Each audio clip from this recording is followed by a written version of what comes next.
Thank you so much for joining us this evening. This is your boy Rolando. You're live with us on XY Spark.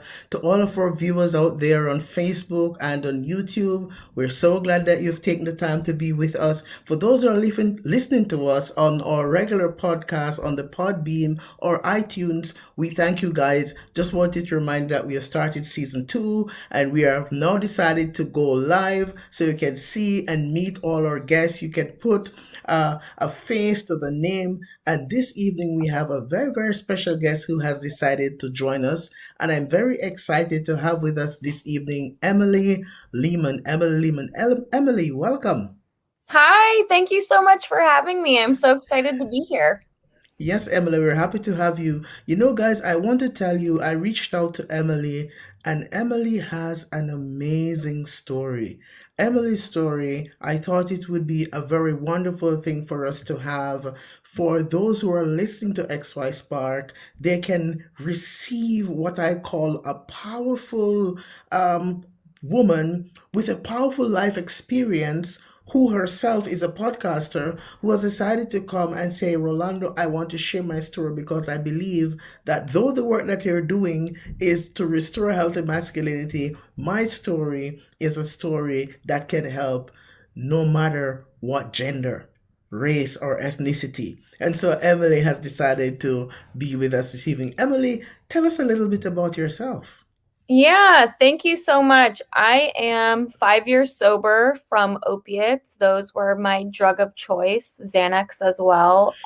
Also, I was given heroin unbeknowingly. So those were kind of my drugs of choice. All through my younger 20s, I basically dabbled in those drugs and was in a toxic relationship. Lots of trauma came from that. I was robbed at gunpoint in my home in the middle of the morning, like right after Christmas one year. My dog that I shared with that person was actually hit by a car when I wasn't home one day. Mm, So being able to pull myself out of that situation in my young 20s, probably like 25. I'm 28 now and I'm living in Los Angeles.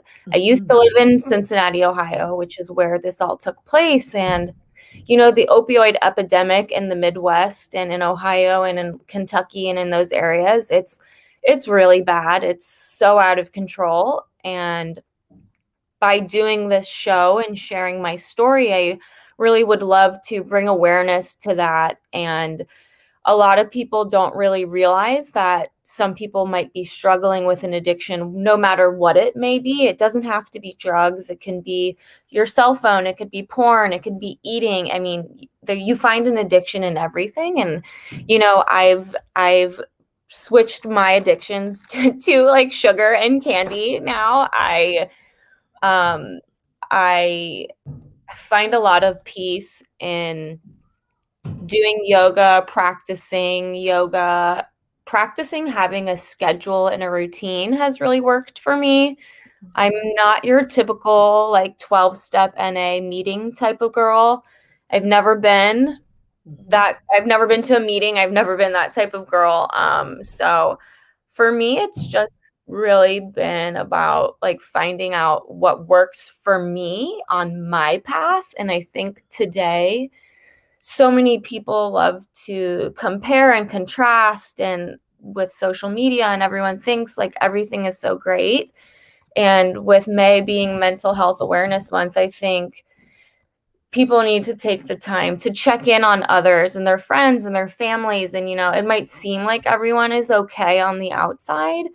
But for me at that time, everyone thought I was fine and I was so happy and I was drowning on the inside, truly suffocating.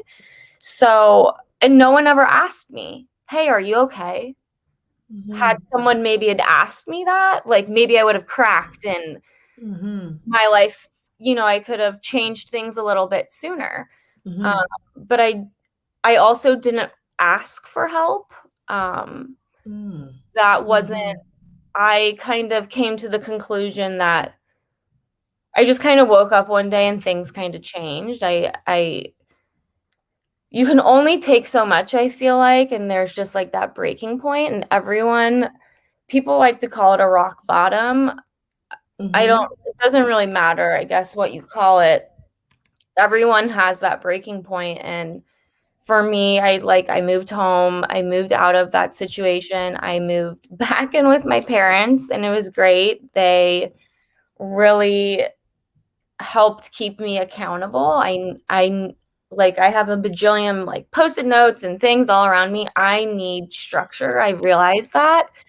And I feel like until you realize kind of the things that work for you, Mm-hmm. then you can start getting on to, your regular routines and figuring out, okay, maybe I can't go to the bar with my friends on the weekends, or, oh, you know Okay. what? I can do that.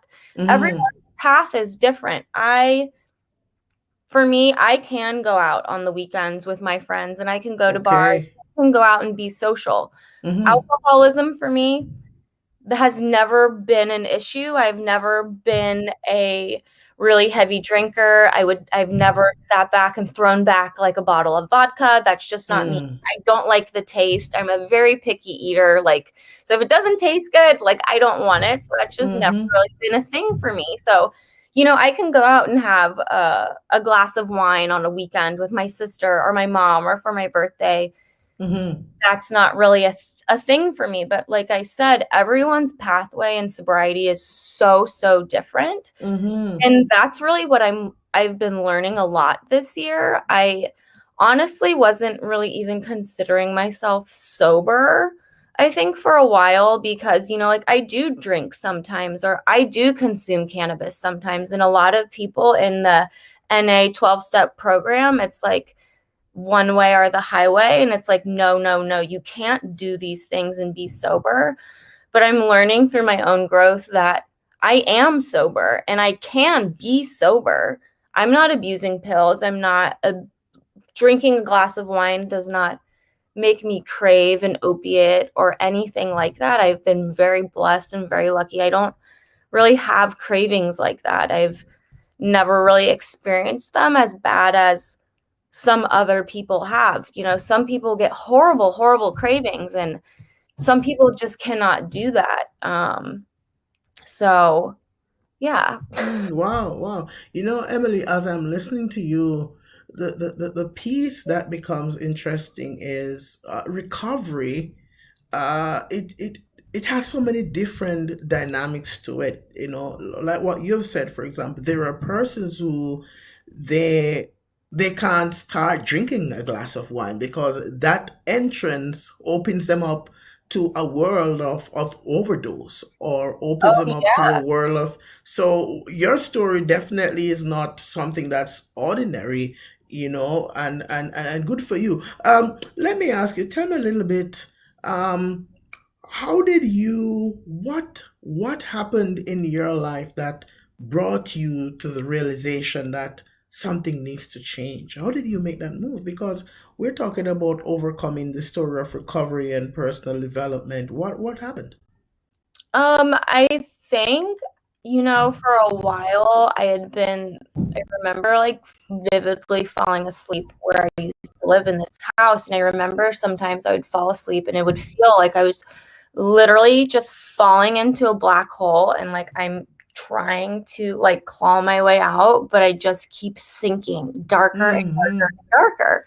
Mm. And finally, I just remember being at work one day, and a coworker of mine had said something about the guy I was seeing at the time, and it had just really just set me over the edge.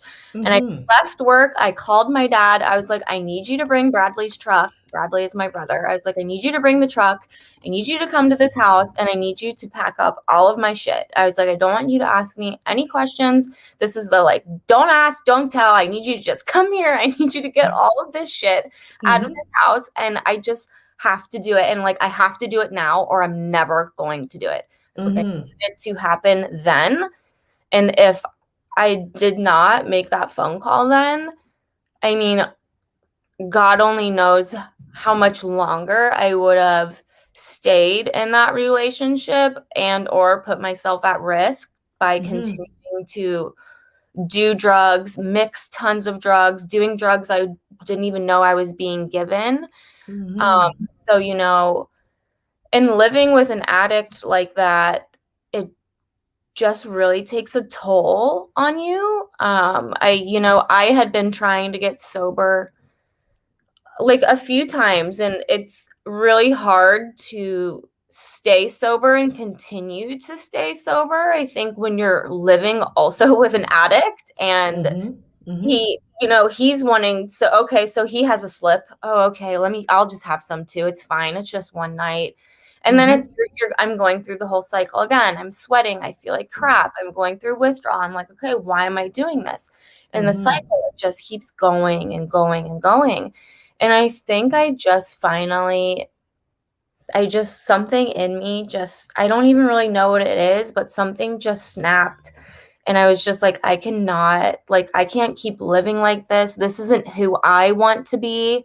Like, Mm. I don't want to be this person. And I think I had lost so much time, like so many years had passed. And I was like, where did all of this time go? It's like I was there, but I wasn't present. I was going through the movements. I was at the graduations. I was at the family dinners. I was at Mm-hmm. all of the events, Mm-hmm. but I wasn't really there. I was too Mm-hmm. worried about blowing down lines in the bathroom or when my boyfriend is going to come up the next X, Y, or Z. Like Mm-hmm. I didn't care. I was worried about starting to get sick, going through withdrawal, and when I was going to be getting high again. Mm-hmm. And to come out on the other side and be healthy now, and I'm so very grateful. It's very eye-opening because a lot of people don't get to be in this spot.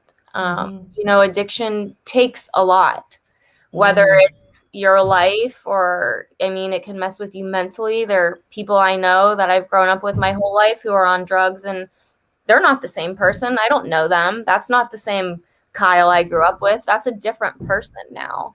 Mm-hmm. So I just, I feel really blessed to be able to share my story and use my voice to Mm-hmm. just let people know that even if there's the teeniest, tiniest shred of light at the end of the tunnel, Mm-hmm. keep working for it, keep walking to it, running to it, sludging to it, whatever you have to do to get Mm-hmm. there.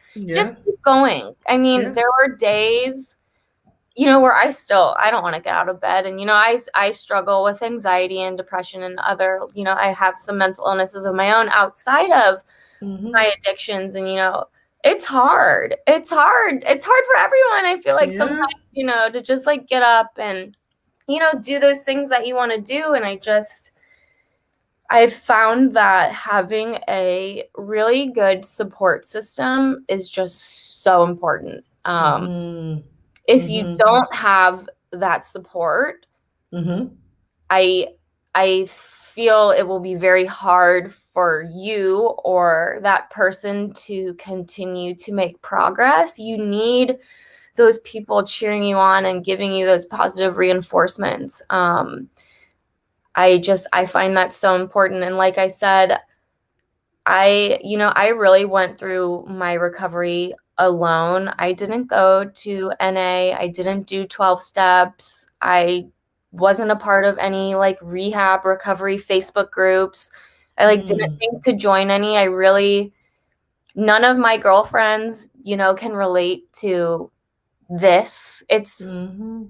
And I've found that now finding my community or tribe of others and like-minded people who have been through these situations as well. Mm-hmm. It's just good to talk to someone else who gets it, Mm-hmm. it makes you feel like, I don't know, like you're not as crazy, I guess, because Mm-hmm. sometimes it's really hard for people to understand, I think. Wh- I feel like the stigma around addiction and people who are addicted to drugs, and it's needy, grungy, dirty, like thief, stealing, manipulation. And yes, absolutely. My aunt was a heroin addict growing up. I saw everything in the book. She stole, she robbed banks, she went to jail, she was a prostitute, everything under the sun. And Mm-hmm. at the end of the day, she's still a person. she has a sickness. There's something is wrong. She doesn't, I'm sure she didn't want to be doing those things. No one wants to be doing those things. But when you're going through heroin withdrawal and you can do whatever it is, that person is going to do it.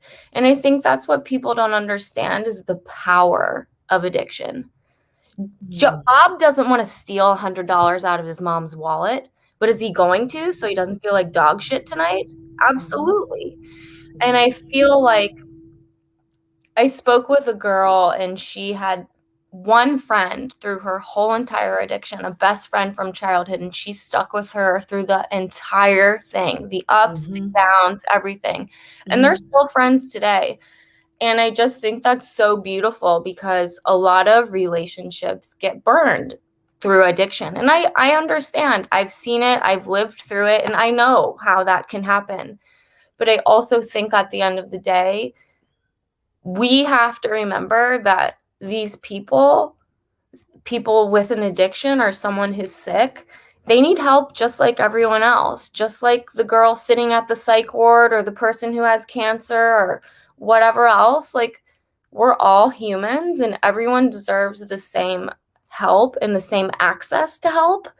And I feel like the access for that help for people who are addicted to drugs isn't really as accessible as it should be or as it could be in 2021. Wow, wow, what a story, Emily, man.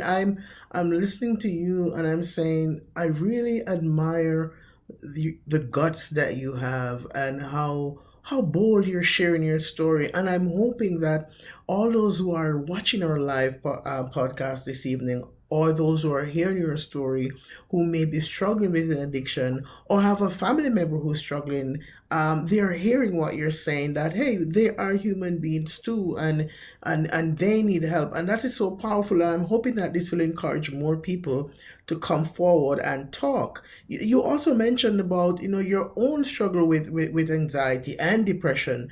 Let me ask you, and this has been a watchword. I try not to use it too much, but because it's our new reality, how have you been maintaining your recovery during these challenging times over the past 16 months or so? How has it been? What have you been doing for personal development and maintaining your Yeah, recovery?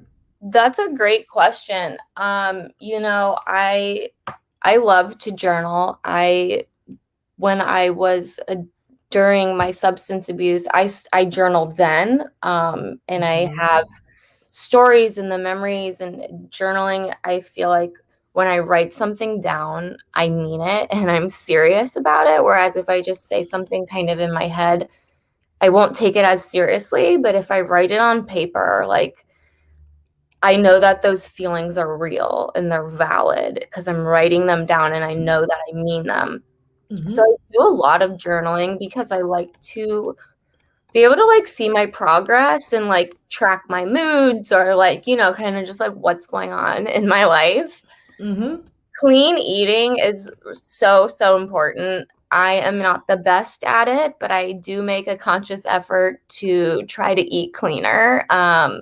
What you put into your body, you feel good. And I don't do caffeine. I am like a strictly a water drinker. I'm a huge water advocate. I believe like drinking water just makes me feel so good, as weird as that sounds. I love water. I don't know, like water is my thing. And Mm-hmm. hot yoga has been really through obviously I haven't been able to go to hot yoga over the pandemic, Mm-hmm. but during my recovery when I first started getting sober, there was a hot yoga studio Mm-hmm. 5 minutes away from my parents' house. And it was also really close to where I lived when I was abusing drugs. It was all right in the same little Mm-hmm. community. Mm-hmm. And I would go to this yoga studio, even if I was going through withdrawal, even if I felt horrible, I would make myself go to this yoga class even if I just laid in the bath and I didn't move any of my limbs and I just laid there and I sweat out all of the toxins. I usually Mm-hmm. participated. It was like maybe one or two times where I didn't, when my body was literally just like, okay, you have to stop. Like, what are you doing? This is not. Mm-hmm. Right. But Mm-hmm. something about going and laying in that hot yoga room and just like getting in tune with your body and the breathing and the I like to manifest when I'm at yoga, like at the end, and I remember laying in that yoga studio being like, I'm going to live in Los Angeles. And I'm here I am living in Los Angeles. Yeah. And it's just the universe is crazy if you will just open your heart and listen to her. A lot of people think I'm crazy, but I've been saying this for a long time. If you just really you just have to believe and put your faith into the universe and know that she will have your back. I know this sounds crazy. I know.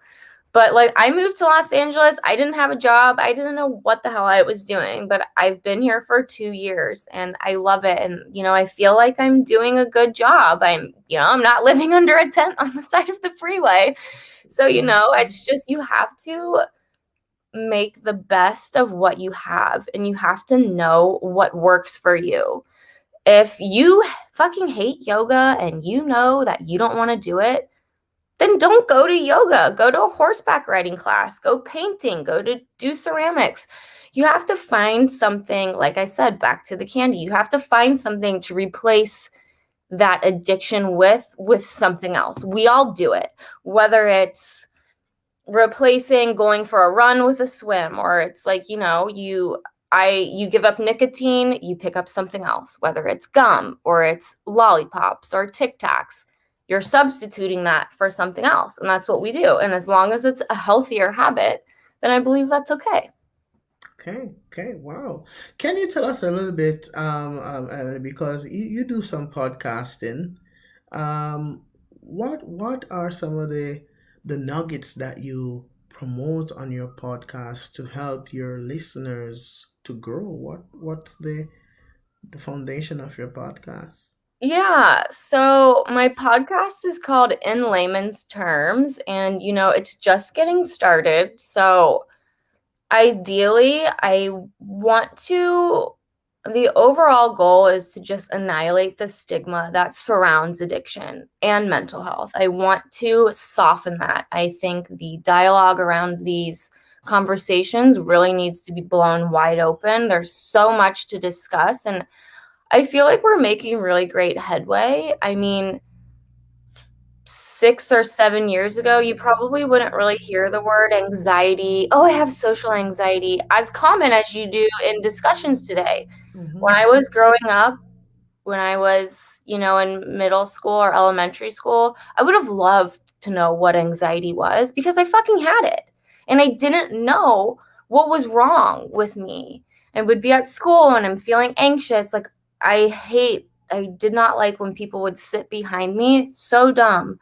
But like, obviously, you're in a classroom, like, people are going to sit behind you. I like got a whole IEP, like independent learning plan, and did all of these things. And it's like, so I could sit in the back of the classroom. I had extra like test taking time. Like, had I known like what anxiety was, it would have made, I think, such a difference. And now Mm-hmm. I look back on it and I'm like, of course, like I'm having, and like, why am I so anxious? And it's like, no one ever explained that to me. So it's Mm-hmm. like, I think if you or we can open up the dialogue around all of these things, it will make people more comfortable to discuss them and come to your family or a sibling or whoever and say, hey, like, I think something might be a little off, or hey, I'm struggling with this. Can you, like, what can I do to fix this? Or so basically, I just am wanting to add, I call it like a sobriety tool belt. I want to add those and help people find those tools for their own tool belt, basically, and help them just kind of figure out where they need to be and just know that there's always help available. Because I feel like I didn't know that. I wasn't aware of all of these resources, and I would love to help someone know that there are these resources. So that's kind of my mission. Wow, thank you. Emily, as you say that, there's a big there's a big thing around mental health. For some persons, it's really a myth, and there's a lot of shame that goes with it too. And also, I think, based on what you're saying, there's also a lot of ignorance sometimes in the community, because, and that's why I think sometimes people are not really, motivated to say, let me go talk to somebody. And sometimes even within their own family circles and friendship circles, my program, I try to empower and educate men. There are a lot of men who are still not recognizing how valuable it is to just go and talk to somebody. They prefer to talk in other ways, but they're not going to talk to somebody because, I mean, they're supposed to be like, tough and handle stuff, macho sort of a thing. So I really like that idea that you mentioned there about, being finding a safe space and going and talking to somebody. You're an advocate for mental health and, getting rid of the stigma, and you also talk about spirituality and personal development. Tell us a little bit about your journey in that regard. So my spirituality also really came from yoga.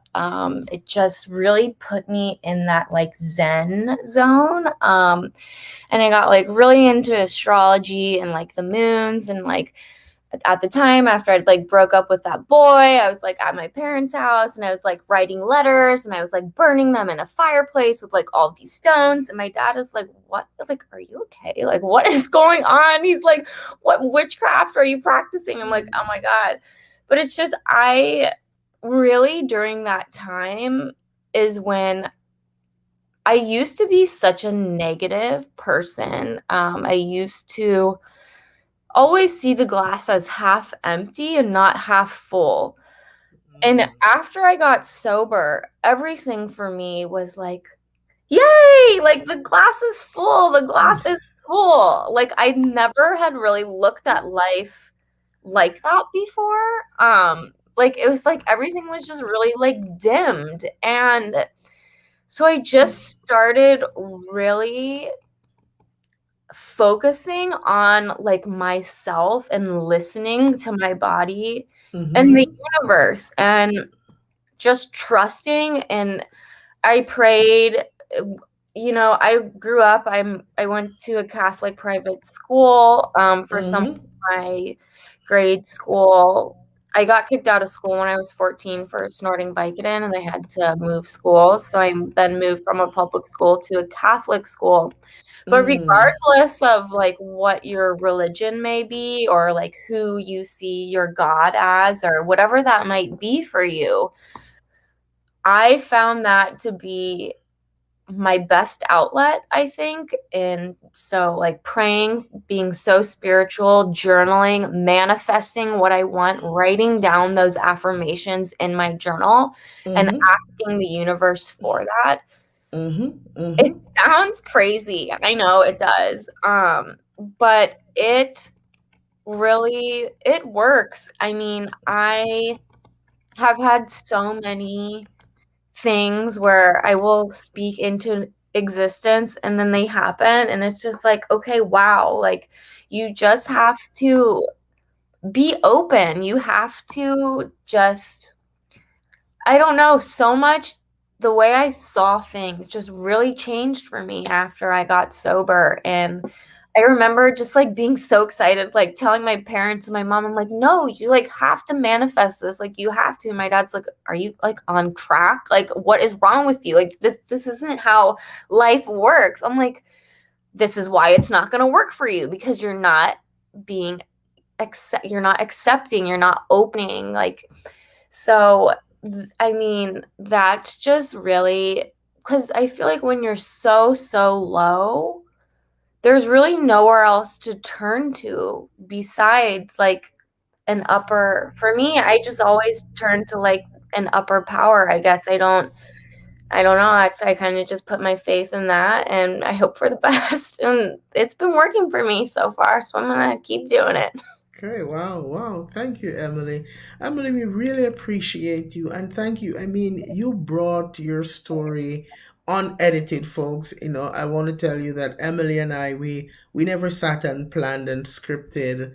Emily, she came on, and I really appreciated you sharing your story, Emily, because there's so much nuggets of truth in there, and just how transparent you are and how bold you are, and just fascinating to hear that. And I just really want to tell you thank you for becoming a part of our discussion here in XY Spark, and be it known that you're always welcome to come again and share with us.